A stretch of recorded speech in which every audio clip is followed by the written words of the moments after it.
প্রায় 16 বছর এমন একটা পরিস্থিতি তৈরি হয়েছিল যে এখানে সংখ্যাগরিষ্ঠ মানুষের অধিকার জিম্মি হয়ে গিয়েছে।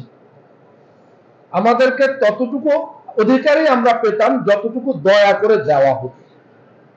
আমার কতটুকু অধিকার সেটা আমার মতোই আরেকজন নির্ধারণ করত, এবং এই পদ্ধতিতে গোটা দেশের মানুষ এক ধরনের জিম্মি দশায় নিপতিত হয়েছে। মুক্তিযুদ্ধের চেতনা তো একটা ছিলই, সেই চেতনাটা কি?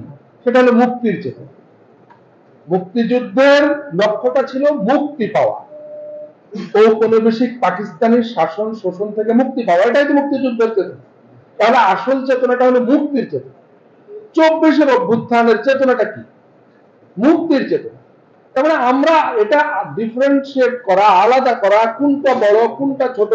মুক্তিযুদ্ধ বাংলাদেশের জনগণের ইতিহাসে সবচাইতে বড় ঘটনা। এটাকে কেউ চাইলেও খাটো করতে পারবে না।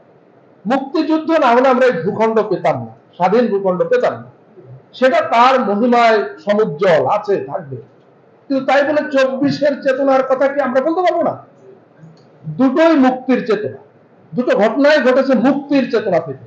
সুতরাং মুক্তিযুদ্ধের চেতনা 24-এর চেতনা আলাদা আলাদা ভাবে উল্লেখ করার চেয়ে আমরা আমাদের মুক্তির চেতনাটাকে আপন করি। কম বেশি 30,000 মানুষ অঙ্গহানির শিকার হয়েছেন, গুরুতর আহত হয়েছে। এগুলো কি শুধুমাত্র ছোটখাটো কোনো রাজনৈতিক আন্দোলনে ঘটে? এটা রীতিমতো একটা যুদ্ধাবস্থা ছিল। আপনি যুদ্ধ বলতে সব যুদ্ধকে 71-এর মতো মনে করার দরকার নেই, সব যুদ্ধকে 65 সালের ভারত পাকিস্তান যুদ্ধের মতো মনে করার দরকার নেই। যে বৈদ্যনাথ তলা বা ভবরপাড়ায় এই ঐতিহাসিক ঘটনা ঘটেছিল, যেখান থেকে বাংলাদেশ রাষ্ট্রের আনুষ্ঠানিক যাত্রা শুরু হয়েছিল, সেই জায়গাটির নাম মুজিবনগর হয়েছে।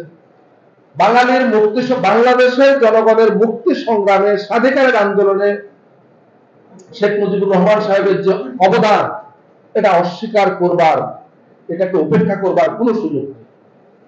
কিন্তু মুজিবনগর ব্যাপারটা সম্পূর্ণ ভিন্ন। যে মুজিবনগরে জনাব শেখ মুজিবুর রহমান সাহেব কোনোদিন আসেনি, তার সঙ্গে মুজিবনগরের কোনো সম্পর্ক নাই। তার নামে মুজিবনগর কেন হলো, এই জায়গার নামকরণ কেন হলো, আমি ঠিক জানি না।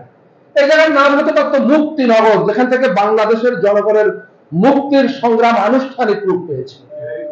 মুক্তিনগর বলেন বা মুক্তিপুর বলেন, এটার সঙ্গে মুক্তি শব্দটা যুক্ত হবে।